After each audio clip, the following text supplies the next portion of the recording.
And I know we're in a subjective business, but the truth is, I'm really in pursuit of greatness. I know people don't usually talk like that, but I want to be one of the greats. I'm inspired by the greats. I'm inspired by the greats here tonight. I'm as inspired by Daniel Day-Lewis, Marlon Brando, and Viola Davis as I am by Michael Jordan and Michael Phelps, and I want to be up there. So I'm deeply grateful for that. This doesn't signify that, but it's a little more fuel, it's a little more ammo to keep going. Thank you so much. That was a clip from Timothée Chalamet winning an award for his performance as Bob Dylan in the movie A Complete Unknown. And I decided to add this clip because I think as I intro the first episode of Movies-aRe-USS, as we talk about this movie, Sinners, today, directed by Ryan Coogler, starring Michael B. Jordan, I think there's an essence and there's an era that can be felt in this movie of people striving for greatness. As I record on this mic, striving for greatness, and I think this is the best way to start this. So, without further ado, welcome to the inaugural episode of Movies-aRe-USS, a satire movie podcast that acknowledges life imitates art and art imitates life. So movies are the story of the human and nowadays AI experience that we like to just have conversations about and tell you if it's worth your time. You know, so many movies come out on streaming and theaters, and it's good to know what you should spend your time on and not. It was very interesting because I got to see Sinners in January, actually, and the theater loved it. No doubt about that. No doubt about that.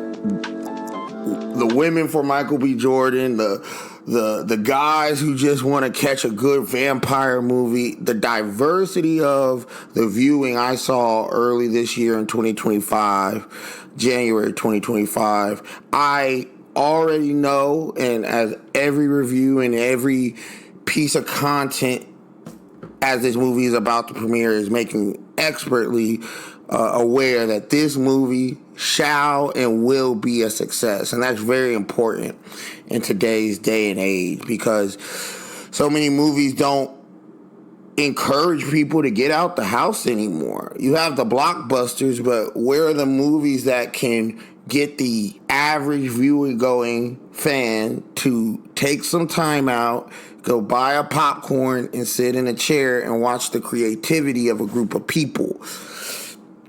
And so I'll start off with this aspect of the movie that I love the most, and it's the a la Get Outness of this movie, the lane of the Jordan Peele-esque films that this movie walks, more grounded in my opinion, with a more direct cultural and racial tone being expressed. And I think that really does stem from this movie being created by two black men, fully black men, one from Detroit, or one from not Detroit, I apologize, Oakland, and Michael B. Jordan as well, right? So you can really feel the essence of those men's experience in the movie, and you can feel the essence of those men's experience as they handle the racial tones that are rampant throughout the movie. 1930s, yes, 1930s. So in that time, in that era, of course, there was racial segregation and other aspects. And much like I said, to Get Out, you can feel the tones in the movie as they intercept with the concept of these vampires or these other beings and what they can represent to a culture of people. One of my favorite scenes in the movie that if you go check this movie out, which I highly recommend you should, it was a great film, great watch. I'll be in the theater again simply because when I went in January, I watched it wasn't a completely edited film yet. So the animation in the movie and other aspects of the movie, you could still see set design, you could still see other aspects that I'm ready to watch the movie again and get that full viewing experience.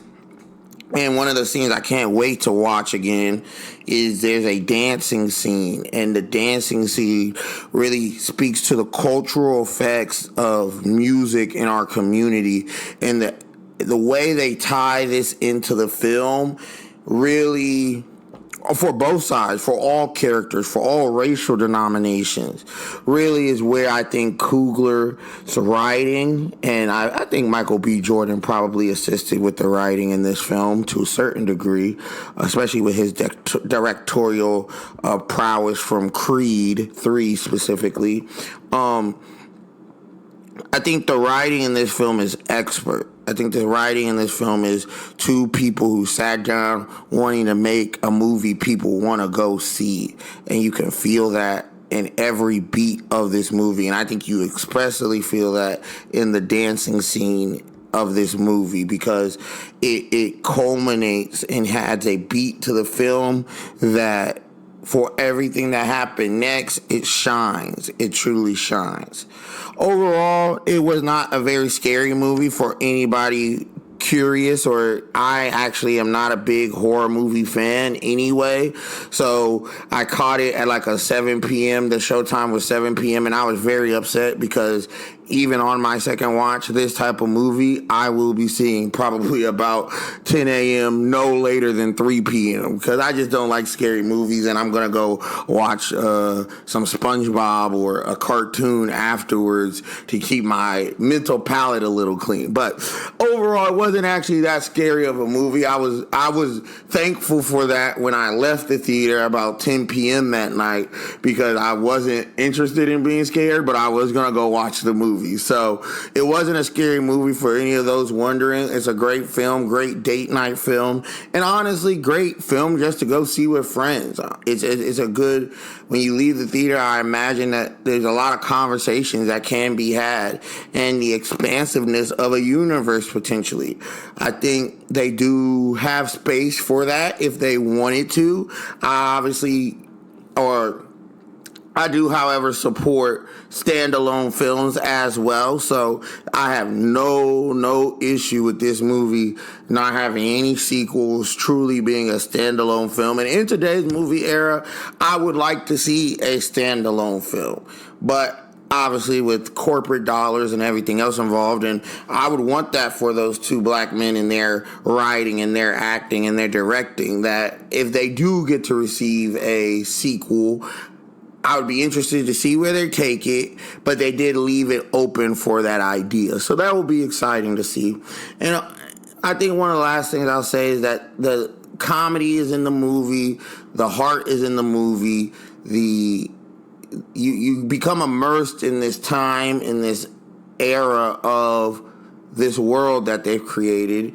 And I'd be interested to know how people think about it when it comes out on Thursday this week. And I'm excited to see it succeed in a box office that nowadays, if you're not a blockbuster film, or if you don't have an A-list, and this is an A-list actor, mind you, but without an A-list actor, an original IP has less of a chance to succeed. I'm excited to see the impact of this movie across the future of movies, across just in a movie's year. I think Sinners could end up being one of the better movies of the year. So, all in all, I think you should go check out the movie. I think it was a great watch. I'm glad I got to see it in January. I'm excited to get to see it again. And definitely hop down below and let me know what you think about it if you do go check it out. If it's your favorite, let me know. If it's something you didn't prefer, let me know why. This is Movies-aRe-USS. So everybody's thoughts and opinions on these movies and the time spent, I'm interested to have those dialogues and kind of see other people's perception. However, I do personally think that Sinners was an excellent film that will shine as one of the better movies of this year, based off of all the movies I've seen thus far this year. So with that is the inaugural episode of Movies-aRe-USS. Thank you for taking some time out to listen to me, And I hope you are more than willing to tune back in, because the episodes are coming, episode after episode. I need 100 of them. I need 100 of them before I can say anything. So stay tuned, and I appreciate you taking some time out to listen.